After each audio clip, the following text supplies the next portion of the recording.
Welcome to Pay Attention to Sports with Takara Williams. Listen, March Madness is still in effect. And let me just break down what the Final Four will look like on both the men's and women's side before I get into the backstory. So, first and foremost, let's say congratulations to making it to the Final Four. Men's lineup, we got UM, Kane Gang, UConn, Huskies, FAU, Owls, San Diego State, repping Cali. People, there's no top three seeded team in the Final Four on the men's side. Everybody that was ranked 1, 2, or 3 has been put out and eliminated. So congrats to those men team that made it to the Final Four in Houston. On to the women's side, we got undefeated South Carolina, Iowa, Virginia Tech, LSU. Listen, Dallas is going to be lit. Texas is on fire with these Final Four teams. So I want to say once again, congratulations to all the teams that made it to the Final Four. Now, this is the first time in men's basketball and FAU men's basketball schools history that both teams will be playing in the Final Four. Both teams were ranked in the top 25 at some point during this season.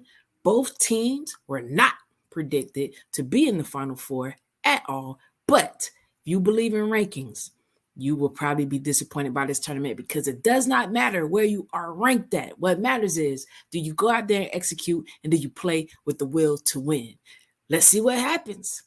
Now, women's basketball, let's talk about this. The Kane women's basketball made history by getting to the Elite Eight before losing to LSU on the road to their Final Four quest. Now, the women hadn't been to the Sweet 16 since 1992. They did that. They advanced on, ran into a roadblock. But other than that, listen, Kane Gang, women Kane Gang, everybody is proud of you guys. Raider rep South Florida.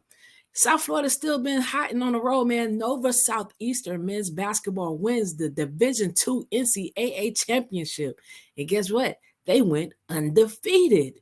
Man, listen, Florida Northwestern State women are the junior college national champs. I'm just seeing a lot of Florida basketball winning right now. And I got to remind you guys of this. Let me just say congratulations to all of those. But I got to remind you guys of this. Let me just talk about South Florida basketball right now. You hear people say that it's a football area, right?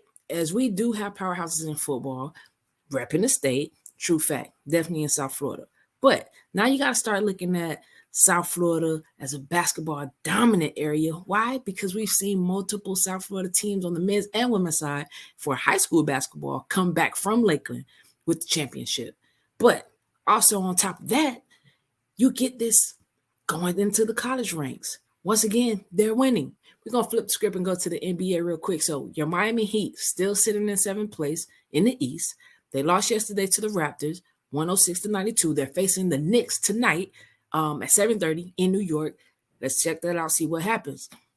Lamar Jackson took to Twitter to let his followers know that, look, let me shut this down. Any suspicions that I have been in negotiations with the Ravens is false. The accusations are not true. Jackson says that he requested a trade from the Ravens on March 2nd, 2023.